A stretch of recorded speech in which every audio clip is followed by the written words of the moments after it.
OTP शेअरिंगचा fraud आहे, Facebook account हॅकिंगचे part आहे, social मीडियामध्ये मग बदनामी करणं, एखाद्याविषयी चुकीची माहिती पसरवणं, ठीक आहे, धार्मिक तेढ निर्माण करणं, हे सगळं सोशल मीडियाचा प्रकार आहे. तर फायनान्शियल फ्रॉड मध्ये फ्रॉडस्टरचा मोटिव्ह काय असतो? तुमच्या अकाउंटमधून पैसा काढणे, ठीक आहे. तो पैसा कसा काढायचा याच्यासाठी वेगवेगळ्या आयडिया लावल्या जातात, ठीक आहे. आता इथं प्रत्येकाचं अकाउंट आहे का? फेसबुक अकाउंट कोणाकोणाचं अकाउंट आहे? हातवर करा. 60-70% लोकांचं तर आहे, ठीक आहे, जे वापरतात. ज्यावेळेस तुम्ही ह्या गोष्टी वापरता त्याची सिक्युरिटी पण माहित पाहिजे, ठीक आहे. जसं तुम्ही गाडी घेता त्यावेळेस तुम्हाला माहित असतं त्याचा ब्रेक कुठे आहे. ब्रेक जर माहित नसेल तर काय होईल? ऍक्सिडेंट होईल का नाही? तसंच आहे. तुम्ही ज्यावेळेस एखादी गोष्ट रजिस्टर करता, उघडता, त्याची टर्म्स अँड कंडिशन वाचता आली पाहिजे. तुम्ही कुठल्या लेवलचे ऍक्सेस देतात. प्रत्येकाकडे मोबाईल आहे. चला फेसबुक अकाउंट नसू द्या, मोबाईल आहे सगळ्यांकडे. हातवर करा, सगळ्यांकडे मोबाईल, ठीक आहे. प्रत्येकाकडे स्मार्ट म्हणजे 5G वगैरे असेल. प्रत्येकाकडे नेट कनेक्शन आहे, प्रत्येकाकडे. असं कोण ज्याच्याकडे नेट नाही तो गरीब म्हणायचा, ज्याच्याकडे फोन नाही तो एकदम अशिक्षित म्हणायचं. थोडक्यात व्याख्या झाली. आता तुमच्या मोबाईल मध्ये मला एखादी तरी सांगा की तुमच्या मोबाईल मध्ये आता राईट नाव किती ऍप्लिकेशन डाउनलोडेड आहेत? टोटल संख्या कोण सांगू शकतं का? बोला. 120. एक जण आहे. 78. बघून सांग ना का? किती आहे? 30. ठीक, बऱ्यापैकी आलं आहे म्हणजे 10%. आता जे बाकीचे त्यांच्यासाठी तुमच्या मोबाईल मध्ये किती ऍप्लिकेशन डाउनलोड आहे? मोबाईल तुमचाच आहे ना, तर दुसऱ्याच आहे? आपलाच आहे मोबाईल, बरोबर. आपल्या मोबाईल मध्ये किती ऍप्लिकेशन डाउनलोड आहे हे आपल्याला माहिती पाहिजे, ठीक आहे.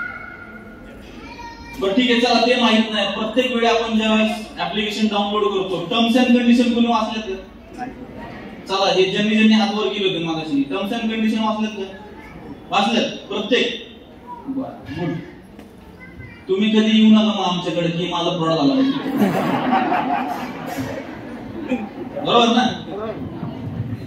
टर्म्स अँड कंडिशन आपण वाचत नाही, फटाफट त्याला ऍग्री करतो आणि प्रोसीड होतो, ठीक आहे. त्याच्या पुढची गोष्ट आली, प्रत्येक ऍप्लिकेशन तुमच्या मोबाईलचं परमिशन मागते. तुमची contact list, gallery, location, GPS location, ठीक आहे, तुमचे SMS रीड करू का म्हणून विचारतो. सगळ्यात आपण काय करतो? यस करतो, अलाव करतो. असं प्रत्येकाने चेक केलेलं आहे का? नाही. Yes no, yes no, common sense. आवाज लगेच कमी होते. बघा, आपण ब्लाइंडली त्या गोष्टी वापरायच्या घाईमध्ये त्या अलाव करत सुटतो. याचं आमच्याकडे फार मोठं फ्रॉड मध्ये कन्वर्ट झालं लोन ऍप्लिकेशन नावाने, ठीक आहे. तर लोन ऍप्लिकेशन हे कोरोना काळामध्ये त्यांनी त्या गोष्टीचा फायदा घेतला फ्रॉडस्टरने, की तुम्हाला 5-6 हजार रुपयाचं लोन मिळतं. कोणी ऐकलंय लोन ऍप्लिकेशन? ऐकले? हा, काही जणांना माहिती आहे. तुम्ही जर गुगल वरती सर्च केलं तरी तुम्हाला भरपूर न्यूज भेटून जातील. आम्ही कर्नाटकात एक रेड केली, 40 करून आणलं. कॉल सेंटर होते ते. तर लोन ऍप्लिकेशन मध्ये इन्स्टंट लोन खाली नॉन एफसी रजिस्टर्ड कंपन्या असतात, तर त्याला सावकारी म्हणतो ना आपण, त्या टाइप मध्ये 5,000 द्यायचे, 700 लगेच 10,000 रुपये मागतील. अशा मध्ये लोन ऍप्लिकेशन आणले. आता लोन ऍप्लिकेशन आल्यानंतर डाउनलोड केल्यानंतर ही जी मला सांगितली ब्लाइंड अलाव करायचे, आणि ते अलाव केल्यानंतर अँड्रॉइडचा ऍक्सेस त्यांच्याकडे म्हणजे लिस्ट पूर्ण करून घेत होते, ठीक आहे. आणि काहीतरी नॉमिनल 5-10 हजार रुपये देणार, आणि ते जर नाही दिले परत 7 दिवसात तर त्यांच्या कॉन्टॅक्ट लिस्टला त्यांचे फोटो घेऊन, कारण ऑलरेडी गॅलरीचा ऍक्सेस त्यांचेच फोटो घेऊन मॉर्फिंग करायचे, न्यूड मॉर्फिंग. ठीक आहे, न्यूड मॉर्फिंग करून मग त्यामध्ये लेडीज असो जेंट्स असो कोणी असो, न्यूड मॉर्फिंग करून त्यांचेच कॉन्टॅक्ट लिस्टला पाठवायचे. हा रेपिस्ट आहे, यांनी लोन आमचं चुकवलेलं नाहीये, हा फ्रॉस्टर आहे मोठा वगैरे वगैरे, त्याची बदनामी पडते. अशा बदनामीमध्ये काही सुसाईड पण झाले होते त्यावेळेस पुण्यात. तर आपण कुठल्या ऍप्लिकेशनला काय लेवल पर्यंत परमिशन देतोय हे आपण ते व्हेरीफाय करायला पाहिजे. जे अनवॉन्टेड ऍप्लिकेशन आहे ते तुम्ही डिलीट करायला पाहिजे. म्हणजे जसं आपण आपल्या शरीराकडे लक्ष देतो, रोज उठून आंघोळ करतो, चांगलं दिसतोय का नाही, केस कटिंग, मिशी, दाढी वगैरे सगळ्या गोष्टी जसं आपण करतो, ठीक आहे, चांगलं दिसण्यासाठी, आरोग्यासाठी आपण चालतो, व्यायाम करतो, चांगलं खातो, बरोबर. मोबाईल पण हे आपला आता बाळच आहे थोडक्यात. ठीक आहे, बरोबर ना, अविभाज्य भाग झालाय. एखाद्या दिवशी माणसाकडे मोबाईल नसेल तर तो असं येड्यासारखं करतो, बरोबर. अर्धा तास 1 तास जर त्याने व्हॉट्सअप नाही बघितलं तर त्याला असं बेचैन होतं. तसं दारू पिणारा माणूस असतो ना, त्याला जर नाही भेटले एकाच दिवशी तो कसा करतो दुसऱ्या दिवशी, त्याला लक्षात येत नाही काय चाललं. ते WhatsApp, social media, reels, Facebook हे सगळं तेच आहे. म्हणजे एवढं ऍडिक्शन झालं त्या गोष्टी. सरांनी पण त्यांच्या सांगण्यात ते आलं होतं की स्टेटस अपलोड करता आपण प्रत्येक गोष्ट अपलोड करतो. बोर झालाय असं वेळ झाली ना त्यांची वेळ झाली. संपवायचं असेल तर मला सांगा. आपण फेसबुक वरती, व्हॉट्सअप वरती आपण प्रत्येक गोष्ट स्टेटस अपलोड करण्याचं एक फॅड येत असतं. आता अपलोड करावं का करू नये याच्याबद्दल काही दुमत नाहीये. काय गोष्ट पोस्ट करावी किंवा अपलोड करावी याचं एक तारतम्य पाहिजे. ठीक आहे, एका माणसाने असं फेसबुक वरती पोस्ट केली की I am going to holiday at Goa for next 15 days. त्यांनी सगळ्या जगाला ओरडून सांगितलं चाललोय. आता त्या जगामध्ये चोर पण राहतात. त्यांनी ती पोस्ट बघितली, त्याच्या घरी गाठ टाकली, दरोडा, घरी येईपर्यंत घर खाली. आता याला कारणीभूत कोण आहे? स्वतःच आहे का नाही? नुकसानीला ओढून घेतलं स्वतः.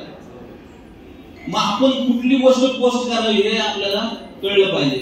म्हणून परत कॉमन सेन्स, प्रत्येक वेळी कॉमन सेन्सचा पार्ट येतो हे लक्षात घ्या. तुम्ही ते रिलेट करत चला त्याच्या गोष्टीला.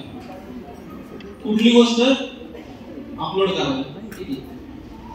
या सोशल मीडियाच्या वापरामध्ये विकृत विचार पण तयार व्हायला लागले यंग जनरेशन मध्ये.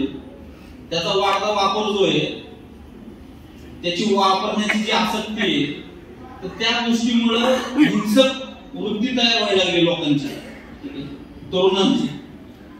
आमच्या परवा एक भागचा आहे ऋषिकेश, त्याचा मित्राचं उदाहरण सांगतो. 28 वर्षाचा मुलगा आहे. आता ह्याच्यामध्ये तुम्ही मला ऑब्झर्वेशन सांगा. 28 वर्षाचा मुलगा आहे, इव्हेंट मॅनेजमेंटचं काम करतो.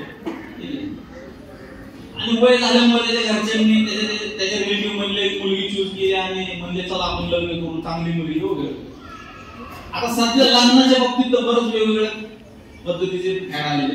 ठीक आहे, पूर्वी कसं होतं, जे दुनियात लोक बसलेले आमच्या इकडे आमच्या भागात आमच्या मराठवाड्यात असं की जायचं बघायचं, पोहे खायचे, पटले सांगायचं नाही वगैरे वगैरे. आणि घरची वडील झाली मंडळी ठरवायची चांगली नाही वगैरे. आता सगळं सोशल मीडियावरती ते शिफ्ट झालं. आता पहिल्याच्या सारखं एकत्र कुटुंब पद्धती नसल्यामुळं याला तर पोराला पाहुणेच माहिती नसते. कोणी मामा, कोणी मावशी, कोणी काका, कोणी लांबचे काका, कोणी. पूर्वी काय व्हायचं, लग्नाचा समजा मुलगा आहे ते नातेवाईकात सांगायचे आमचा लग्नाचा मुलगा आहे, तुम्ही मुलगी बघा. आता तसं नाही, आता पाहुणेच राहिले. ठीक आहे, लग्न पण होत नाही. 30-35 वर्ष व्हायला लग्न होत नाही. मग याला काउंटर काय, काउंटर सोल्युशन काय, मॅट्रिमोनी साईट, परत ऑनलाईन मॅट्रिमोनी साईट माहिती सगळ्यांना. ऑनलाईन मॅट्रिमोनी साईट, शादी.com, जीवनसाथी.com, संगम.com, काय काय. आहे कोणाचं अकाउंट जे लग्न करणारे इच्छुक नाहीये, पालक पण काढतात का मुलांचे अकाउंट काढलेले? ठीक आहे, त्याच्यामध्ये पण बराच व्हरायटी आहेत. धर्म, जात पात, income, flat area, prime area, बरोबर आहे. त्यात पगाराची रेंज परत 3 लाखापर्यंत पाहिजे, आई वडील नसले पाहिजे,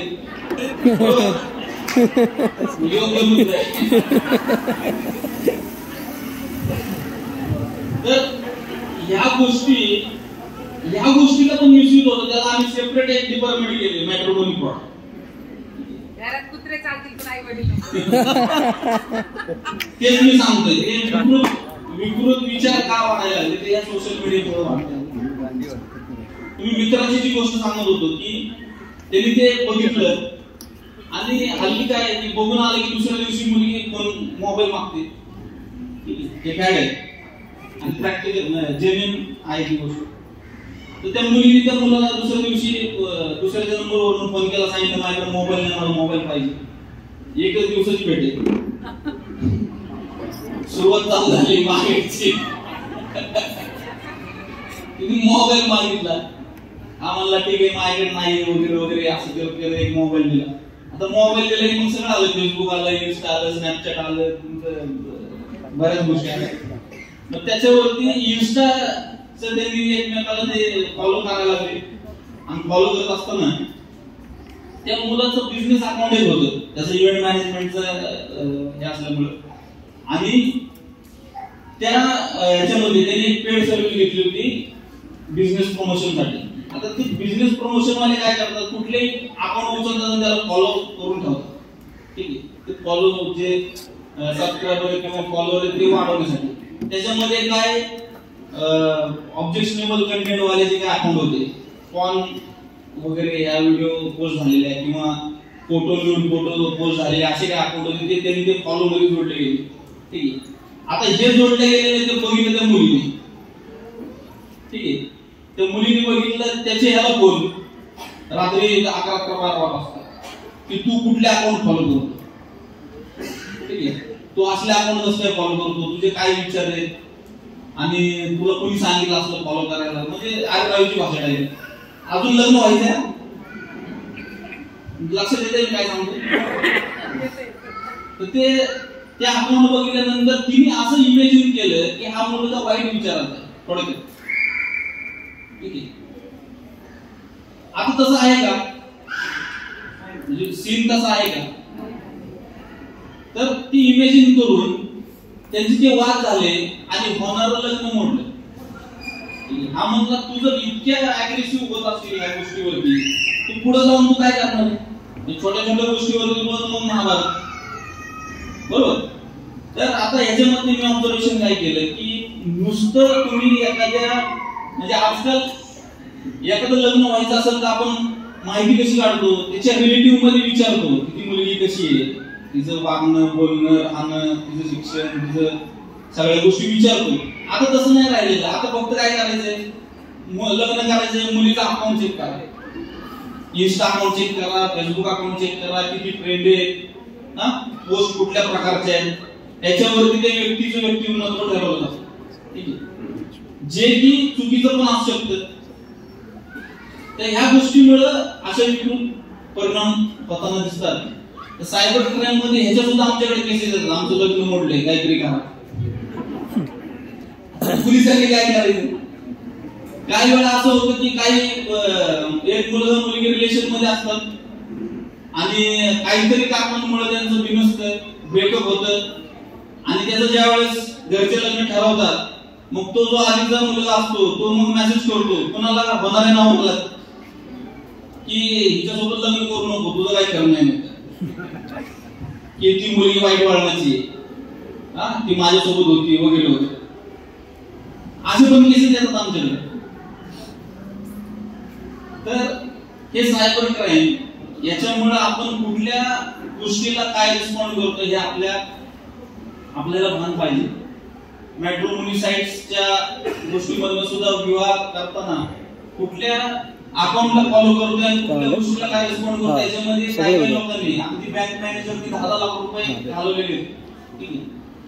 2017 ला एक केस झाली होती ज्यावेळेस मी सायबर नवीनच जॉईन झालो होतो. एक महिला होती, तिचं वय 62 वर्ष, हे काळजीपूर्वक आहे, 62 वर्ष. तिला लग्न करायचं होतं दुसरं. ठीक आहे. आणि ते लग्न करण्यासाठी मॅट्रिमोनी साइटवर तिने अकाउंट काढलेलं. मॅट्रिमोनी साइटवरती एक अकाउंट तिला मिळालं जो की फॉरेनर म्हणून त्यांनी सांगितलं आणि मी भारतात येणार आहे, तुझ्यासाठी मी सगळं ऐश्वर्य संपत्ती इकडनं घेऊन येतो, माझं इकडे कोण नाही वगैरे वगैरे. पिक्चर स्टोरी सांगितली की माझे आई वडील प्लेन क्रॅश मध्ये गेले, मला पण आता भारतात येऊन सेटल व्हायचंय, मी तुझ्यासाठी येतो वगैरे. आता त्या मॅट्रिमोनी साइटच्या प्रोफाइल वरती फोटो जो होता तो खरा असणार आहे, खोटा असणार आहे? खोटाच होता. आणि ज्या वेळेस ते मग त्याच्यासाठी त्यांनी जी स्टोरी क्रिएट केली आणि त्यांनी सांगितलं की भारतात येणार आहे 15 तारखेला आणि माझ्याकडे एवढं सगळे मी तुला गिफ्ट पाठवतो, माझ्याकडे डायमंडचे 2 हार आहेत, एवढ्या किमतीचे ते पाठवतो. मग ह्यांना वाटायला लागलं हा माझ्यासाठी एवढे करतो, एवढे करोडोचे 2 डायमंड हार पाठवतो म्हणजे माझ्यावरती लय प्रेम. ठीक आहे. आता प्रेम व्हायला समोर भेट तर लागते का नाही? ऑनलाईन प्रेम असतं का? ते आलंय ऑनलाईन प्रेम. ठीक आहे. तर ते त्या चॅटिंग मध्ये त्या बोलण्यामध्ये ते सगळं त्यांचं झालं आणि 15 तारखेला ज्यावेळेस तो भारतात येणार होता त्याच्या आधी त्यांनी 10 दिवस चॅटिंग पण केलं आणि ज्या दिवशी चॅटिंग पण केलं त्याच्या दुसऱ्या दिवशी दिल्ली कस्टम मधून फोन आला की तुमचा मित्र अशा नावाचा आम्ही त्याला एअरपोर्ट वरती पकडले, त्याच्याकडे 2 डायमंडचे हार आहेत, जो तुमचं नाव सांगतोय आणि त्याला कस्टम ड्युटी भरावी लागेल, नाहीतर तुम्हाला पण अटक होऊ शकते त्याच्यासोबत, तुम्ही त्याची ती कस्टम ड्युटी 15 लाख रुपये भरा. ठीक आहे. आता हिला काय वाटलं हा माझ्यासाठीच येणार होता, हा माझ्यासोबत लग्न करणार आहे, सेटल होणार आहे. ठीक आहे. डायमंडचे पण हार आहेत, फायदा पण आहे. ठीक आहे. तिने भरले 15 लाख रुपये. 15 लाख भरल्यानंतर परत तिसऱ्या दिवशी एक फोन की तुमचं असं त्याकडे करन्सी एवढे डॉलर आणले त्यांनी, ते कन्वर्ट करायला त्याचे एवढे चार्जेस पडतात, 5 लाख रुपये. तिला परत वाटलं 2 डायमंडचे हार तरी कशाला सोडू, पैसे पण नाही डॉलर मध्ये, ते तरी कशाला सोडू, प्लस लग्न करायला भेटते ते तरी कशाला सोडू, परत 5 लाख रुपये. असं करत करत त्या महिलेने 54 लाख रुपये भरले. वय किती? 62. म्हणजे तरुण आहे असं पण नाही, 62 वयाची पाहिजे होती. आणि जेव्हा आम्ही ते इन्व्हेस्टिगेशन केलं, सगळे डिटेल काढल्या, दिल्लीला जाऊन आरोपी पकडला. आरोपी होता नायजेरियन, काळा नायजेरियन होता. ते बाई आणि खास तिला म्हणजे बघायला बोलवलं तेव्हा हा तुला नाव मॅट्रिमोनी साइटवरती जो फोटो दिसतोय ते खरं नाही. म्हणून सोशल मीडियावरती येणाऱ्या प्रत्येक गोष्टीला व्हेरीफाय करत चला. तुमचे आता थोडंसं प्रिकॉशनरी टिप्स सांगतो की तुमचे जे फेसबुक अकाउंट असतील, व्हॉट्सअप अकाउंट असतील, इन्स्टा जेवढे काय अकाउंट आहेत, ईमेल अकाउंट आहेत, प्रत्येकाला 2 स्टेप नावाचं व्हेरिफिकेशन आहे. ठीक आहे. ज्यांना माहिती त्यांनी इतरांना सांगा. गुगल वरती तुम्ही युट्यूब केलं तर 2-2 मिनिटाचे व्हिडिओ आहेत. ठीक आहे. 2 लेअर सिक्युरिटी म्हणतो आपण त्याला. 2 स्टेप व्हेरिफिकेशन आहे, व्हॉट्सअपला आहे, फेसबुकला आहे, इन्स्टाला सगळ्याला आहे. तर ते करून घ्या. त्याच्यामुळे हॅकिंगचं जे प्रमाण आहे, ठीक आहे, हॅकिंग का होतं आपण मोठा विषय. हॅकिंग हे तुम्ही जोपर्यंत एखादी गोष्ट एखाद्या लिंकला, एखाद्या कॉलला रिस्पॉन्ड करत नाही तोपर्यंत कुठली गोष्ट हॅक होत नाही. ठीक आहे. किंवा गेसेबल पासवर्ड असतील. पासवर्ड बऱ्यापैकी आपण आपले जन्मतारीख ठेव, बायकोचं नाव ठेव, बहिणीचं नाव ठेव, आईचं नाव ठेव, पोराचं नाव ठेव, असं करतो जनरली गेसिंग वाले. जे की ऑलरेडी जो डेटा आपण इकडे फेसबुक वरती पोस्ट करत असतो. फेसबुकचा अकाउंट मी सर्च केलं, प्रोफाइलिंग केलं, त्यातनं मला जे कीवर्ड मिळतील एक 10 टाइम मारले तरी एक अकाउंट हॅक करू शकतो. ठीक आहे. तर हे म्हणून सरांनी जे सांगितलं की अल्फाबेट, न्यूमरिक, स्पेशल कॅरेक्टर आणि महिन्याला ते पासवर्ड चेंज झाले पाहिजे. ठीक आहे. पासवर्ड हॅकिंग होणार नाही जर ते नको असेल, म्हणजे त्याच्यापासून जर सुरक्षित राहायचं असेल तर ते 2 स्टेप व्हेरिफिकेशन नावाचं सिस्टम जरी कोणी अटेम्प्ट केला तरी तुम्हाला प्रॉम्प्ट देतो. तुमच्या नंबरवरती तुम्हाला प्रॉम्प्ट देतो तो जोपर्यंत तुम्ही देणार नाही तोपर्यंत हॅकिंग नाही होणार, जरी गेसेबल पासवर्ड असेल तरी. त्यानंतर कुठल्याही अनोळखी लिंकवरती क्लिक करू नका. जर समजत नसेल तर कोणाला तरी विचारा, जर काही घडलं तर कोणाला तरी शेअर करा. पहिली गोष्ट, अनोळखी माणसाला समजा मी रस्त्याने चाललोय, जरी माझ्या अंगावरती आणि मी तुम्हाला सांगितलं मित्र थांब, तू मला 10,000 रुपये दे, तुला 5 दिवसात डबल करून देतो, देणार का तुम्ही? का मी पोलीस आहे ना, तुमच्या समोर उभा आहे तरी नाही ना. आता हे ऑनलाईन असे टास्क फ्रॉडच्या सध्या ट्रेंड चालू. टास्क फ्रॉड मध्ये तुम्हाला आमिष दाखवलं जातं की तुम्ही हे टास्क करा, म्हणजे युट्यूबचे व्हिडिओ लाईक करा, तुम्हाला पैसे भेटतील. ठीक आहे. त्यानंतर अमेझॉन वरती जे ऑर्डर पडतात त्याचा कंप्लायन्स करा, तुम्हाला एवढं अर्निंग होईल. ठीक आहे. त्याच्यामध्ये मग त्यांचे स्कीम घ्यायच्या असतात, 20,000 वाली, 30,000 वाली. आता ज्याच्यात पैसे कमवायचे त्याला पैसे द्यायची गरज आहे का? ज्याच्यात पैसे कमवायचे त्याला पैसे द्यायची गरज आहे का? त्यांनी पैसे द्यायला पाहिजे ना. नाही, तसं नाही. याच्यात उलट आहे, इन्व्हेस्टमेंट करा आणि त्याच्यावर तुम्हाला पैसे दिले जातील. मग असं करत करत लोक, एक आयटीचा माणूस आला होता आमच्याकडे, मॅनेजर लेवलचा, त्याला काहीतरी जॉब स्विचिंग मध्ये त्याला दुसरा जॉब भेटला नाही म्हणून तो महिनाभर घरी होता. त्याने असं टास्क फ्रॉड मध्ये सर्च केलं, युट्यूब व्हिडिओ लाईकच्या ह्याच्यामध्ये त्यांनी जवळजवळ 30 लाख रुपये घालले. 30 लाख रुपये. त्याला विचारलं तू काय करतो? मला मी आयटी मध्ये मॅनेजर होतो. आता आयटी मधला मॅनेजर ज्याला टेक्निकल गोष्टीचं रेगमारेग माहिती, तरी सुद्धा तो फसला. का फसला?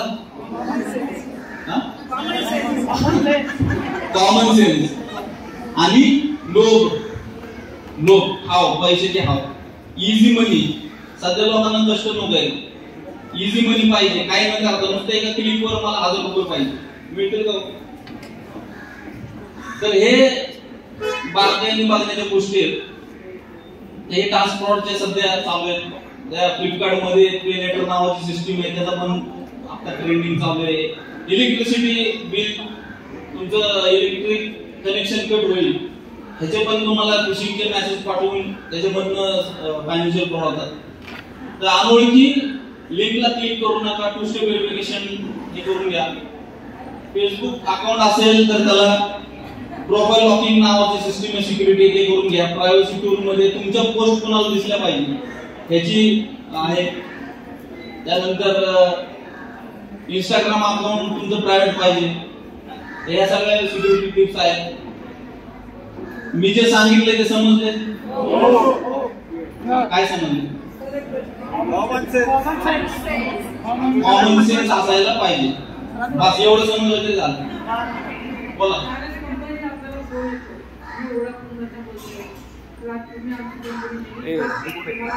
म्हणजे आपण विचार केला मग आपल्याकडे ते काय म्हणतात, आम्ही तुम्हाला नाही कसं सांगू कसं नाही तुम्हाला काय प्रॉब्लेम बोलणं म्हणजे बोलल्याने फ्रॉड होत नाही. त्यांनी जर तुम्हाला कुठली माहिती मागितली, बँक अकाउंट नंबर सांगा, एटीएम कार्डचा नंबर सांगा, सिबिल सांगा, तुमच्या पर्सनल इन्फॉर्मेशन पर्यंत जर तो पोहोचला तर आपण समजायचं काहीतरी गडबड सांगायची नाही.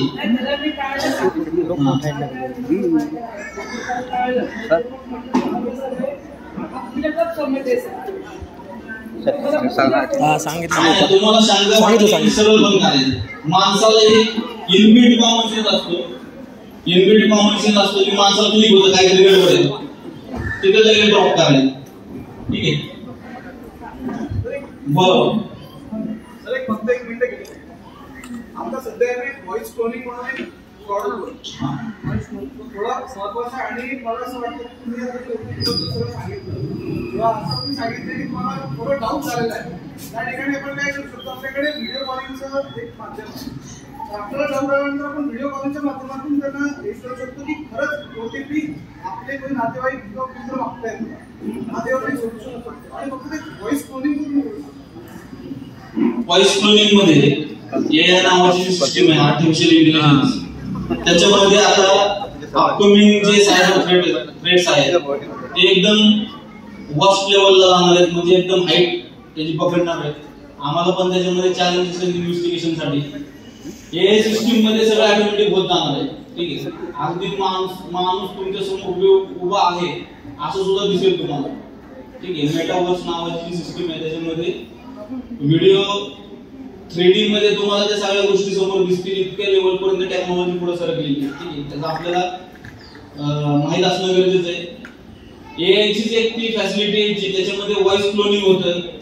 तुमच्याच घरातल्या माणसाचा व्हॉइस क्लोनिंग करून म्हणजे कॉपी करून, अगदी तुमचा नवरा बोलतोय, मुलगा बोलतोय किंवा घरातली तुमची मिसेस बोलते, या पद्धतीच्या आवाजाने तुम्हाला फोन येऊन तुम्ही कुठल्या तरी अडचणीत आहात, तुम्हाला पैसे मागितले जातील किंवा कोड विचारला जाईल, ओटीपी विचारला जाईल, तर असे फ्रॉड होण्याचं प्रमाण आता हळूहळू सुरू झालेलं आहे. त्याच्यामध्ये एक एफआयआर पण झाली होती. तर ह्या अशा केसेस मध्ये तुम्ही कुठल्याही लेवलला जाऊन जरी तुमच्यापर्यंत एखादी अशी इन्फॉर्मेशन विचारली गेली किंवा बँकिंग डिटेल विचारली गेली आणि जर ते तुमच्या घरातली व्यक्ती म्हणून क्लेम करते, तर पहिले तो कॉल कट करायचा. तुमच्या कॉन्टॅक्ट लिस्ट मध्ये जो सेव्ह नंबर आहे त्याला फोन करून विचारायचं पहिले की तू काय केलंय का. जर दुसऱ्याच्या मला काल मित्राचा फोन आला होता की मला पैशाची गरज आहे, 2000 रुपये पाहिजे आणि मी एक नंबर पाठवतो, मनोज कदम नावाचा माणूस आहे त्याच्या नंबरवर, त्याला मी स्पष्ट सांगितलं मी कुणाच्याही नंबरवर पाठवणार नाही, त्याचा फोन डायरेक्ट ब्लॉकिंगला टाकून दिला. तर जोपर्यंत तुम्हाला कन्फर्मेशन होत नाही त्या गोष्टीचं, तोपर्यंत तुम्ही कुठलीही गोष्ट प्रोसीड करू नका. अशा पद्धतीने सायबरचे प्रकार होतात. सगळ्यांनी सुरक्षित राहा. तुमच्या हँडसेट मध्ये असणाऱ्या ज्या काही सिक्युरिटीच्या गोष्टी आहेत त्या अपडेट करा आणि सायबर क्राईम पासून सुरक्षित राहा. विक्टिम म्हणून आमच्यापर्यंत येऊ नका. Yes no? विक्टिम म्हणून आमच्यापर्यंत येऊ नका. त्याहून पुढे जाऊन आरोपी म्हणून तर कधीच येऊ नका. धन्यवाद पोद्दार साहेब.